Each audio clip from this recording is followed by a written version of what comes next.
Hey, yo, what is good with you? It is your boy, Travis Kinley, coming back to you with another one. First video of 2022. Happy New Year, everyone. I appreciate all of the well wishes this holiday season from you all. I'm starting 2022 off with a fresh 34-hour reset. I don't really need it. I just have the time to do it, so I figure why not take it now and not need it later in a few days from now. So that's what I'm doing. I'm parked up for a 34-hour reset. Figure I'd relax, have a chance to make videos, tell some of the stories of what's been going on, as well as just catch up on Netflix and just sleep, man. Just chill. You know what I mean? So that is what it is. So I want to tell you a story of something that happened to me. A failure to pay attention to details. And this is something that, I don't know. I don't usually pay this kind of attention. So here's the story. So I go to pick up this load, drop and hook at the shipper, give him my pickup number, shipment number, what have you, hook up the trailer, get gone. I get to the 90 as soon as possible. As a matter of fact, approximately 13 hours early, because the internet says they have overnight parking and you can just park up, chill, and even walk up hours early before your appointment and sometimes get docked. That's my plan. I love plans like that. Push, push, push, right? So that's what I do. Pull up to the guard shack approximately 13 hours early. I'm kind of expecting him to say something about it. And sure enough, first thing he says is, "Did you know?" And I'm like, here it comes. And then he finishes and says that you are about 3 hours away from where you're supposed to be. Excuse me? Hands me the bills and says, read the ship to address.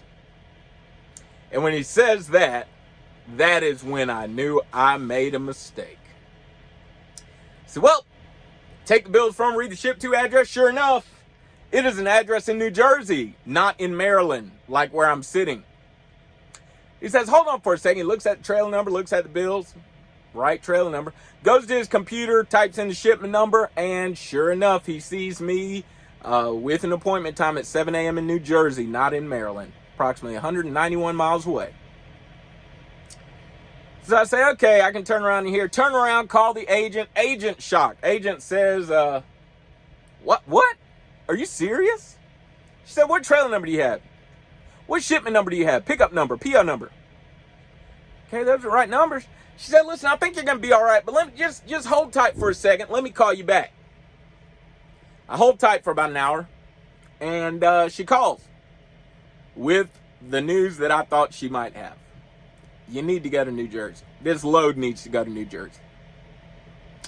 Well, I've already, by this time, I've checked my Landstar app. Landstar app has the Maryland address. I checked my email for the freight bill or rate confirmation that they send to you. The agent send it to you in your email. Check that. Sure enough, it has the Maryland address. But the bills have a New Jersey address. Failure to pay attention, ladies and gentlemen. As a matter of fact, I immediately, while sitting there for the hour, I thought about all of the people who were on my truck training and how many times they had to go through that depart call procedure that Prime does, where you send a macro or a text message that it's a template of a text message that confirms certain information on the bills, and then you call a number and they want to do a depart call. Shout out to Jenna. They call a number and they want you to do a depart call where you confirm information from the bills, not from the app. What's the 90 address on the bills is usually the first question. And I thought about all of the trainees that I told, they don't want the address that's in the app. They want the address on the bills. They want to confirm you have the correct the correct load, the correct addresses on the bills. They want to confirm all of the information at every point is correct. They're double and triple and quadruple checking. And I thought to myself, hot dog, man. That's why Prime does those depart calls. That's why they check over everything. I remember so many trainees asking me, why do I got to keep doing this? Why I got to call and give them so much of the same information I just put in the macro, knowing good and well they talked to the customer already? This is why. Now, fortunately, the end of the story is this. The end of the story is that the agent did, compensate me for the 191 miles at the same rate in which I took the load, $465 a mile, $466 a mile, but whatever. $466 a mile compensated me for the $1.91, and it also landed me approximately 20 to 30 miles closer to my next load than I was in Maryland. So, I mean, right? But it don't always work out that way. It don't always work out that way. I figured I'd make a video about this because I was like, man, maybe somebody will pay attention to my video and say, man, maybe I ought to check these bills. You know what I'm saying? Just to make sure. Sure enough, I'm on a multi-stop that's due about an hour, hour and a half away from my location right now. And I checked every address on this multi-stop. Because that address, man, sure, it was only 3 hours away this time. But the next time you're not checking, it might be clear across the United States. Then what? Right? And I had 2 loads lined up after that Maryland load that I was not trying to lose. It kind of set my week up nice. So I really didn't want to lose these loads. I didn't want to have to call them, cancel. So it might have worked out in my favor this time, but it might not next time. You got to pay attention to details. Check your shipment address. Fortunately, I'm dry van now and I don't have to deal with reefer units and things, but still check the temperature. I remember one time when I was at Prime, right? And I told you what they do at Prime. You got to call a number and confirm information with the person who's on the other end of the phone. I remember talking to my fleet manager this time. Maybe it was a high, it was a high val load. I remember where I was. And so I had to talk to my fleet manager to go through the high val procedure. And he could tell I was not actively engaged in the conversation. So he asked me, he's going through the process, and I'm just like, I'm just rattling off, right? And he asked me something like a pallet count or something. And it was something. He asked me some sort of question. And I said 0 or something. I spit out an answer. Well, I could tell that he could tell I was not actively engaged in the conversation and reading from the bills because he paused for a second and then he asked me in a tone of voice that I'd never heard before. He said, "Is that what it says on the bills?" And this was after me and my fleet manager got kind of close, And I was like, and I looked at the bills. I was like, it's not on there. Whatever he asked me, the answer wasn't on there.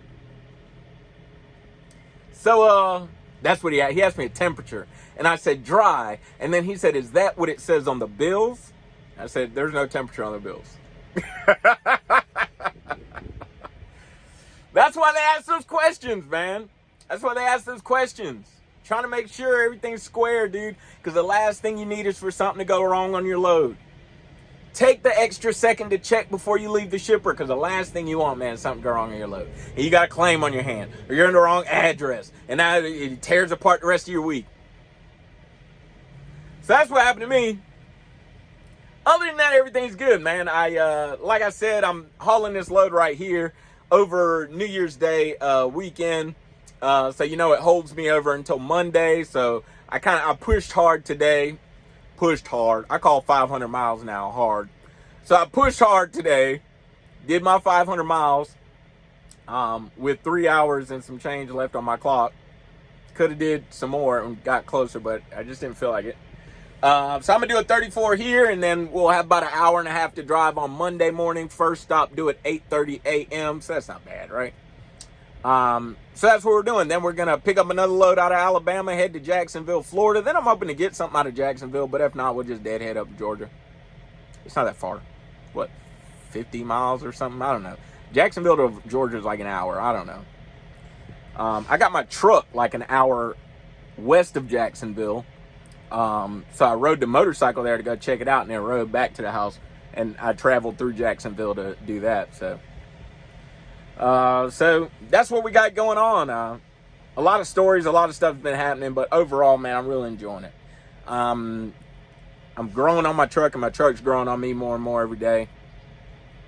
Might have some news to talk about here soon, some things going on. Proud of some other friends that have some things going on. Happy for them. Excited to see kind of the rest of their journey. I watch a lot of y'all's journeys, man, and it's really cool keeping up with you. River Rich, Captain Dave, it's really cool keeping up with you all. Those are the people I've watched, kind of most recently as far as your journeys go, but it's really cool keeping up with you. But look here, let's see what we got in here. We have soup and sandwich on the menu for tonight. My chicken corn chowder. Yeah, flavored with bacon. Let's do this one. So we got soup and sandwich on the menu tonight. Chicken corn chowder flavored with bacon. We're going to cook that up and make a sandwich and just relax, man. Watch Netflix and enjoy the evening. You already know what the motto is. Work hard, play hard, sleep hard. Find you somebody to love. I love y'all. Don't forget, it's not about what you believe. It's all about why you believe it. Now live free.